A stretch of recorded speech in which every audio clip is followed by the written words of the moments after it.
Welcome back to Primetime News. And a special welcome once again to our viewers on TVJ International in the Cayman Islands and online at onespotmedia.com. Up first this evening, a reduction in funding from donors is threatening Crime Stop's ability to carry out its mandate. In an exclusive interview with TVJ News, Executive Director Cherise Bruce Douglas says the organization is also trying to strike a balance between its successes and the sensitivity of cases in an effort to sustain itself. Jamaica Maitland reports.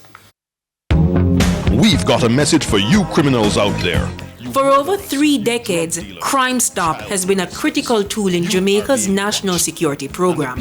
The short, snappy infomercials that would appear on TV captivated the nation. Fixated at each unfolding drama, citizens watched reenactment in collective horror. And at the end, the 311 hotline for tipsters. Way back in the day, we had a TV program where we reenact the unsolved case and we ask persons for information. But because time has elapsed and because we're a charity and we depend heavily on resources, we have to cut back on those reenactments. Crime Stop is largely funded by private sector organizations. Cherise Bruce Douglas is executive director. She says funding has declined significantly, and so the agency has been forced to adapt. Tips from the police's Wanted Wednesdays campaign drives many cases. Sergeant Kayla Keane heads digital marketing at the JCF. We use music in communicating. Previously, that would have been something that you wouldn't think of off the bat, but we've done our research and both our qualitative and quantitative data suggest that that is an effective way to do it. So we have done that for years, and there is a statistical correlation between the increase in the tips that we have received and our campaign. But even though citizens can provide the same information to the police, citizens prefer Crime Stop because of the level of anonymity.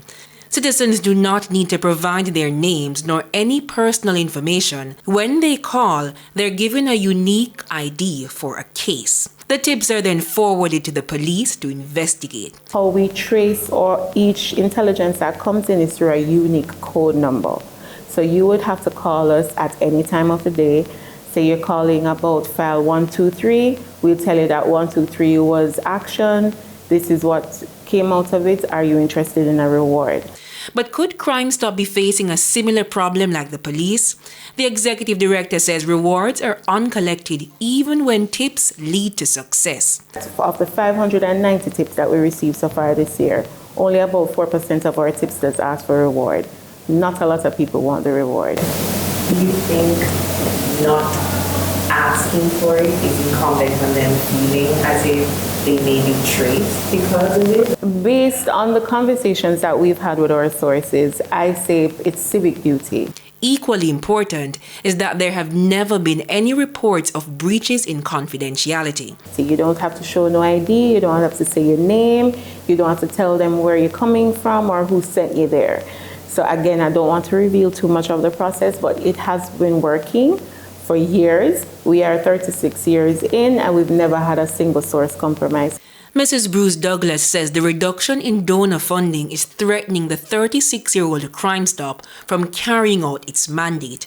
A fundraiser gala scheduled for October 5 is being promoted to cushion the financial fallout. So this gala actually helps us to showcase what we've done, to showcase the successes that we are behind, to showcase the community engagement that we have done over the past few years, just to give persons a first-hand picture of our corporations, a first-hand picture of how integral we've been in crime mitigation. Jamaica Maitland, TVJ News.